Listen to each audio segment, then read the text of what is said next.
aqoonyahan Sacad Maxamed oo kamid ah aqoonyahanka da'da yar ee ku dhaqan degmo ganacsiyeedka Wajaale gobolka Gabiley oo maanta la hadlayay telefishinka caalamiga ee Badda Cas 24 TV ayaa waxa uu markii ugu horeysay uu ka hadlay dhalinyarada reer Soomaaliland ee u jarmaaday dhinaca dalka Soomaaliya isla markaasina waxa uu kula dardaarmay dhalinyarada inay aaminaan dalkooda isla markaasina ayna waxba oolin buuri dalka Soomaaliya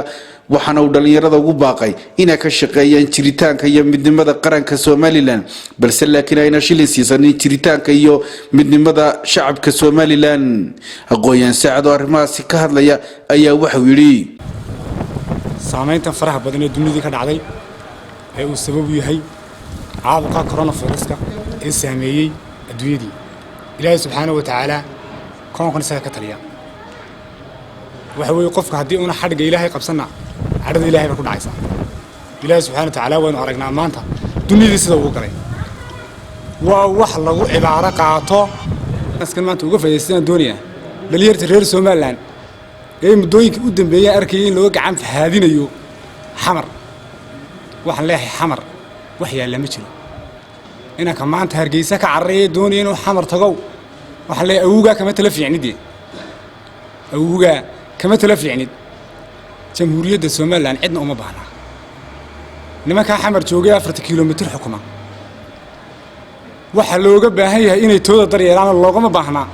إني قرن كان يجيب برشيديسا هاي كلا تفرارق يفرق إنكم سميان إنك رئيس الوزراء كحجين كأه اللي يرتي رئيس الصومال لا وحلا وحوها يسقون شرين سقون ماشى مرنا ونوع ومجا عياله وحلا لو حمانت كيه أين شرين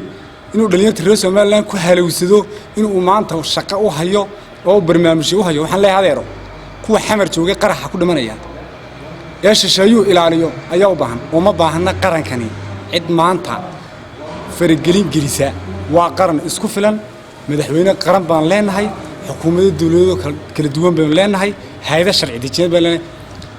dawladda Soomaaliland waxaan fariin halkan uga dirayaa cid kasta oo qarannimada Soomaaliland meel ka dhac ku sameeyay ama xamar ha tagta ama meel kala tagta inta laaba sharci waafaqsan laga qaado iyadoo la raacayo awaamiirta iyo dastuurka qarankan jamhuuriyadda Soomaaliland u yaala ma aha qarannimadani wax adeer ciyaar ku yimid dhiig iyo dheecaan baa u baxay waxa weey nimanka xamar jooga ama gorgor ha sameystaan ama bisad ha sameystaan waxaas wax anaga noo yaala ma adeer qarankani wuu tashaday 30 sanadood buu abtirsanayaa waxa weeyaan waa macaamilka uu dunida la leeyahay maanta waad aragtay dawladihii Imaaraadka ee Carabeed waa kuwa maanta Soomaaliland soo caawinaya hambaliyo iyo bogaadin ma u dirnaa iyagana sida fiican ee iyaguna hay ummadda reer Soomaaliland